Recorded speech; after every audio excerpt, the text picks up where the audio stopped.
आज आपको दो भारत के दर्शन कराता हूं। दो भारत के दर्शन इसलिए ताकि आपको समझ में आ सके कि इस समय के भारत में हुआ क्या है। G20 में ऐसा क्या हो गया जिसकी वजह से हम भारतीयों को गर्व की अनुभूति हो रही है।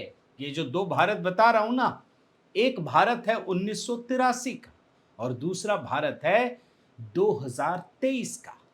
एक भारत में इंदिरा गांधी प्रधानमंत्री थी और दूसरे में नरेंद्र मोदी प्रधानमंत्री हैं। और दोनों ही वर्षों में 1983 और 2023 दो बड़े अंतर्राष्ट्रीय सम्मेलन हुए। 1983 में गुट निरपेक्ष आंदोलन चलाने वाले देशों का यानी 100 से अधिक देशों का सम्मेलन और अभी G20 का सम्मेलन। टू विंडो में आप देखिए, दोनों एक एक करके आप देखिए। 1983 में सबसे पहले एयरपोर्ट पहुंचते हैं ना नेता, तो आप देखिए जब गुट निरपेक्ष देशों के 100 से अधिक राष्ट्राध्यक्ष भारत पहुंचे। एयरपोर्ट का सीन देख लीजिए, 1983 का है ये विजुअल। कुछ नहीं है, बस ऐसे ही है सब कुछ मामला। लेकिन दूसरी तरफ G20 के लिए जब ये मेहमान भारत पहुंचे तो उन्हें भारतीय संस्कृति की झलक दिखाई गई। जो भी नेता पहुंचे, भारत के किसी न किसी कोने के नृत्य, जो संस्कृति है वहां की कला संस्कृति बोलिए, वो दिखाई गई। अब आपको मैं दोबारा दूसरा टू विंडो दिखाता हूं। आयोजन स्थल पर आइए। 1983 में जब गुट निरपेक्ष देशों के राष्ट्राध्यक्ष आयोजन स्थल पर पहुंचे तो क्या दिख रहा है आप देखिए ना, किस तरह की तस्वीर है।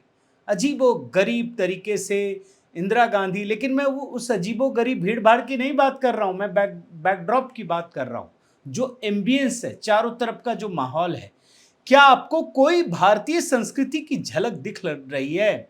कोई विजन दिख रहा है क्या आपको? लेकिन अब आप आइए G20 के लिए। जैसे ही मेहमान भारत पहुंचे, सभी जब प्रधानमंत्री स्वागत करते हैं ना, तो सामने कोणार्क का जो सूर्य मंदिर की सूर्य घड़ी है वो है, वहां पर ये तस्वीर आती है। पूरी दुनिया ये देख रही है, अचरज में है कि ये है क्या, जिसके आगे प्रधानमंत्री मोदी हमारे मतलब दुनिया के तमाम देशों के राष्ट्राध्यक्ष और बड़े बड़े संगठनों के अध्यक्ष से मिल रहे हैं। आप देखिए और एहसास कीजिए। फिर आपको एक और दिखाता हूं। गुट निरपेक्ष सम्मेलन में 1983 में ऐसा कुछ नहीं मिलेगा जिससे किसी को लगे कि वो भारत में आया है। भारत की संस्कृति का कुछ भी नहीं है दोस्तों। ऐसी ऐसी कोई पहचान जिससे लगे कि भारत में विशिष्टता क्या है। लेकिन दूसरी तरफ डिनर पार्टी में भी देखिए, जो राष्ट्रपति ने लोगों को भोज का आयोजन किया, मेहमानों को बुलाया गया, तो वहां भी दुनिया की पहली यूनिवर्सिटी नालंदा विश्वविद्यालय की जानकारी दी गई, वही बैकड्रॉप में लगाया गया। अब आपको लगेगा दोस्तों कि इतिहास की बात क्यों, इतना क्यों जाना। आज जब कोई भी घटना होती है तो कांग्रेस इतिहास में चली जाती है ये बताने के लिए कि ये भारत हमारा ही है, हमारे ही खानदान ने यहाँ के लोकतंत्र को जन्मा है। आपने तो सुना होगा ना प्रियंका वाड्रा का बयान कि हमारे परिवार के खून ने यहाँ के लोकतंत्र को सींचा है।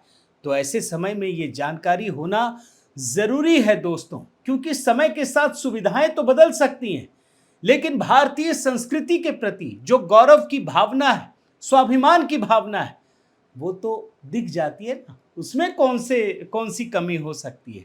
तो इसीलिए आज मैं भारत की वो कहानी दिखाऊंगा जिससे पता चलेगा कि प्रधानमंत्री मोदी ने धर्मनिरपेक्षता के जो अधकचरे नैरेटिव को उठाकर फेंक दिया, तो उससे भारत का रंग, भारत का दृश्य किस प्रकार से बदल गया। आज इसी नैरेटिव को डिकोड करूंगा, साथ ही स्टालिन और नीतीश कुमार जैसे नेताओं को ये बताऊंगा कि किस प्रकार प्रधानमंत्री मोदी ने उनके लिए एक बड़ा सबक दिया है। साथियों नमस्कार, मैं हरिश्चंद्र वर्णवाल। आज मैं भारत की वो तस्वीर दिखाऊंगा जिसे G20 के जरिए पूरी दुनिया ने देखा, पहली बार देखा। और पहले इसलिए नहीं देखा क्योंकि धर्मनिरपेक्षता के नैरेटिव के जरिए इस देश के लेफ्ट लिबरल गैंग ने, उन सरकारों ने जो पहले की सरकारें हैं, उसने धर्मनिरपेक्षता की ओट में इसे बाहर ही नहीं आने दिया, दुनिया को देखने ही नहीं दिया। और मैं शुरुआत करता हूं इस देश की पावरफुल इमेज के बारे में बताता हूं। ये तब पहली बार दिखी, और ये भी 2 विंडो में मैं आपको दिखा रहा हूं, आपको अंतर समझ में आ जाएगा। एक 2022 का इंडिया और 2023 का भारत, दोनों अंग्रेजी में, और दोनों ही G20 की बैठक है दोस्तों। 2022 में जब प्रधानमंत्री मोदी G20 सम्मेलन में भाग लेने पहुंचे तो उनके आगे इंडिया लिखा हुआ है, लेकिन जब 2023 की बारी आई ना, तो ये भारत हो गया। अब आपको लगेगा कि इसमें क्या है, लेकिन ये बहुत बड़ा बदलाव है दोस्तों, क्योंकि भारत के बदलते हुए रंग ढंग को आज पूरी दुनिया देख रही है, महसूस कर रही है। और इसीलिए आपने वो तस्वीर देखी होगी कि जब ये दुनिया के बड़े बड़े देशों के राष्ट्राध्यक्ष प्रधानमंत्री मोदी की ओर बढ़ते हैं, वो भी भारतीय संस्कृति को देखते हुए, रास्ते में तो चारों तरफ भारत की संस्कृति के दर्शन होते हैं ना, तो प्रधानमंत्री मोदी के सामने पहुंचते ही नमस्ते भारत कहते हुए पहुंचते हैं। बताइए किस प्रकार से भारत के सॉफ्ट पावर को प्रधानमंत्री मोदी ने इन लोगों तक पहुंचा दिया। ये इतना बड़ा बदलाव है दोस्तों, कल्पना नहीं कर सकते। जैसे योग दिवस पूरी दुनिया में स्थापित किया ना, वैसे ही ये बहुत बड़ा बदलाव है। और प्रधानमंत्री मोदी ने G20 के जरिए पूरी दुनिया में ये मुनादी कर दी है कि जो गुलामी के कालखंड के प्रतीक हैं, अब वो बदल रहे हैं, यहां तक कि नाम भी बदल रहा है। और हम सब जानते हैं दोस्तों कि गुलामी के कालखंड के ये प्रतीक, ये भवन दिल्ली में ल्यूटियंस, दिल्ली के नाम से, ल्यूटियंस संस्कृति के नाम से जाना जाता है। और G20 के सम्मेलन में प्रधानमंत्री मोदी कर क्या रहे हैं? वो बता रहे हैं कि इस देश में जो सनातन संस्कृति के तौर पर जो चीजें पनपी है, जो यहाँ की लोकतांत्रिक व्यवस्थाएं हैं, संस्कृति है, उसके दर्शन करा रहे हैं। लेकिन जो ये लुटियंस गैंग है ना, उसने कभी दर्शन होने नहीं दिया, क्योंकि वो तो मानते ही नहीं थे। उनको तो शर्म आती थी ना कि हम ये दिखाएंगे। वो तो ताजमहल से आगे कभी निकले ही नहीं। जो सदियों पुरानी सभ्यता है, संस्कृति है, उसे कभी दिखाया ही नहीं। लेकिन आज प्रधानमंत्री मोदी के नेतृत्व में इस भारत ने इन प्रतीकों और भवनों से मुक्त होने का संकल्प ले लिया है। और आपको मैं सबसे पहले एक एक करके कुछ चीजें दिखा देता हूं दोस्तों। आप देखिए, जब ये स्वागत होता है सारे राष्ट्राध्यक्षों का, तो वो कोणार्क के मंदिर के प्रतीक के सामने ही होता है ना। तो सिर्फ होता नहीं, ऐसा नहीं कि सिर्फ स्वागत हो रहा है, बल्कि प्रधानमंत्री मोदी उसके बारे में बताते भी हैं। और सबसे अधिक किसको बताते हैं, आपने नोटिस किया इस बात को? अमेरिका के राष्ट्रपति जो बाइडेन को बताते हैं। और बता क्या रहे हैं? आपके मन में ये भी तो ये उत्सुकता जगती होगी ना दोस्तों कि आखिर प्रधानमंत्री मोदी क्या कह रहे हैं। कोणार्क मंदिर के चक्र के बारे में बता रहे हैं, और ये बता रहे हैं कि ये चक्र इस देश की प्राचीन लोकतांत्रिक व्यवस्था का संकेत देता है। कोणार्क मंदिर का यह चक्र समय और उसमें हो रहे निरंतर बदलाव के शाश्वत सत्य को ही नहीं बताता है, बल्कि उस बदलाव के साथ बदलने की लोकतांत्रिक अवधारणा के मूल्य को भी समझाता है। और प्रधानमंत्री मोदी जो बाइडेन को यही समझाते हैं। अच्छा, उन्होंने जो बाइडेन को ही क्यों समझाया, ये भी सवाल आपके मन में हो रहा होगा। तो उसकी वजह यह है दोस्तों कि अमेरिका ये सोचता है कि दुनिया की सबसे पुरानी डेमोक्रेसी वो है। और वहां की डेमोक्रेसी कब बनी ये हम सब जानते हैं दोस्तों। ये 18वीं सदी में अमेरिका में जब क्रांति आई, तब ना वहां पर लोकतंत्र का सूत्रपात हुआ। लेकिन प्रधानमंत्री मोदी इस कोणार्क के मंदिर के जरिए ये बता रहे हैं कि ये मंदिर तो 12वीं शताब्दी में बना है। और भारत में लोकतंत्र, जो लोकतंत्र की जननी कहा जाता है, वो इसलिए कहा जाता है कि ये तो 12वीं शताब्दी के संकेत हैं, प्रतीक हैं। तो इसलिए ये जो चीजें दिख रही है ना, इसको हल्के में नहीं लिया जा सकता। इसके पीछे एक गहरा सत्य है इसके पीछे एक गहरा संकेत है। और एक बात याद रखिए दोस्तों, भारत में सनातन संस्कृति से उपजे जितनी अवधारणा है वो सारी चीजें रखी गई। जैसे आप अगर जैसे ही भारत मंडपम में अंदर प्रवेश करेंगे तो उसमें दुनिया की सबसे बड़ी नटराज की कांसे की मूर्ति लगाई गई है।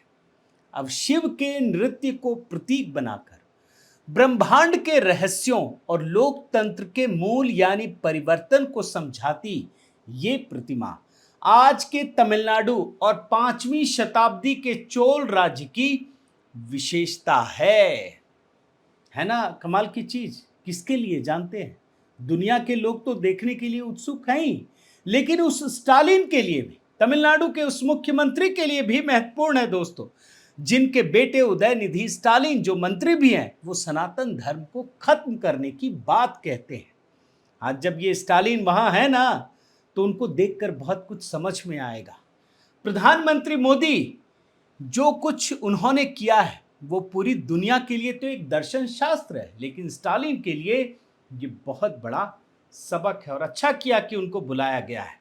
और इसी प्रकार से आप एक और तस्वीर आपने देखी होगी, नालंदा विश्वविद्यालय, उसकी प्रतिलिपि बनाकर जब रात में डिनर का आयोजन किया गया जिसमें राष्ट्रपति महोदया ने ये भोज दिया था, तो जितने बड़े नेता हैं वो एक एक करके आते हैं, तो इसी नालंदा विश्वविद्यालय की प्रतिकृति के सामने उनका स्वागत किया जाता है। याद रखिए, सबको एक एक करके बताया जाता है। ये 1800 साल पहले नालंदा का विश्वविद्यालय है, दुनिया का सबसे पुराना विश्वविद्यालय। और इसीलिए जैसे ही अमेरिकी राष्ट्रपति को पता चलता है ना, एकदम उत्साहित हो जाते हैं, वो पास जाते हैं, उसको छूते हैं, वो देखना चाहते हैं। अब उनको क्या पता होगा दोस्तों, और ये तो सभी राष्ट्राध्यक्षों की दिलचस्पी थी। अब ये दिलचस्पी क्यों है आप समझिए, क्योंकि आज ये लोग समझते हैं कि दुनिया का सबसे जो पुराना विश्वविद्यालय है वो तो ऑक्सफोर्ड विश्वविद्यालय। इनको तो यही पता है। भारत के लेफ्ट लिबरल गैंग ने कुछ थोड़ी ना बताया, लेकिन प्रधानमंत्री मोदी बता रहे हैं कि ये तो ऑक्सफोर्ड से भी 500 साल पुराना है। और उस दौर में पूरी दुनिया के 10,000 विद्यार्थी यहां पढ़ते थे। इसका मतलब यह है दोस्तों कि इससे बड़ा और प्राचीन वसुधैव कुटुंबकम का उदाहरण पूरी दुनिया में कहीं नहीं है। अब जरा सोचिए, नीतीश कुमार उसी बिहार से, उनको आमंत्रित किया गया है दिल्ली में भोज में। जब वो देख रहे होंगे तो उनके मन में क्या लगेगा कि उसी राज्य में इसी सनातन धर्म, भारत की पुरानी संस्कृति के बारे में कितने सारे विवाद पैदा किए जाते हैं। ये उनके लिए दोस्तों सबक की तरह है। और एक बात ये भी समझिए दोस्तों कि G20 के इस सम्मेलन में बहुत सारी चीजें रखी गई हैं जो भारत की संस्कृति को प्रदर्शित करती हैं, दिखाती हैं, बताती हैं कि ये संस्कृति कितनी पुरानी है। उस संस्कृति के बारे में जिसके खिलाफ इस देश में ही गहरी साजिश रची गई। और एक एक करके आप देखिए, दुनिया में संस्कृत भाषा की सबसे प्राचीन ऋग्वेद, जिसका ऐतिहासिक समय लगभग 6 से 7 हजार साल पुराना माना जाता है, उसकी सबसे पुरानी पांडुलिपि जो 450 साल पुरानी है वो भी दुनिया के सामने है।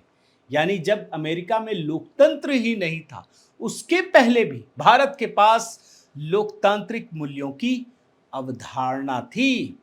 नए भारत की जो ये तस्वीर है ना दोस्तों, जो गुलामी के कालखंड के प्रतीकों और विचारों को बदलकर सामने ला रही है। और याद रखिए, ये गुलामी के कालखंड की जब मैं बात कर रहा हूं ना, तो उसी ब्रिटेन के प्रधानमंत्री जो संयोग से भारतीय मूल के हैं, ऋषि सुनक, वो जब भारत आते हैं तो गर्व के साथ खुलकर अपने आप को हिंदू और सनातन धर्म का मानते हैं। सुन लीजिए। Yes, I'm a proud Hindu and that's how I was raised. और एयरपोर्ट पर जब इनका स्वागत होता है, भारत की तरफ से भी जय सिया राम कहा जाता है। ये रिपोर्ट भी देख लीजिए। और ब्रिटेन के प्रधानमंत्री को, ये बड़ी अच्छी बात है, ये कम से कम इस देश के लेफ्ट लिबरल गैंग के लिए बहुत बड़ा झटका है, कई तरीके से झटका है।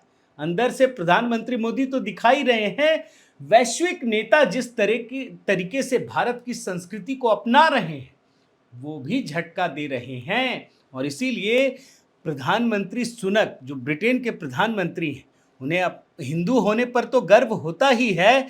वो G20 की बैठक से समय बचाकर मंदिर दर्शन करने के बारे में भी सोचते हैं, और यही वो बड़ी बात है। तो कुल मिलाकर के दोस्तों, आप एक बात याद कीजिए कि जब भी भारत की चर्चा होती थी तो हम ताजमहल से शुरू होकर ताजमहल में ही खत्म हो जाते थे, लेकिन प्रधानमंत्री मोदी सिर्फ एक इवेंट के जरिए कितनी सारी अवधारणाओं को सामने रखते हैं।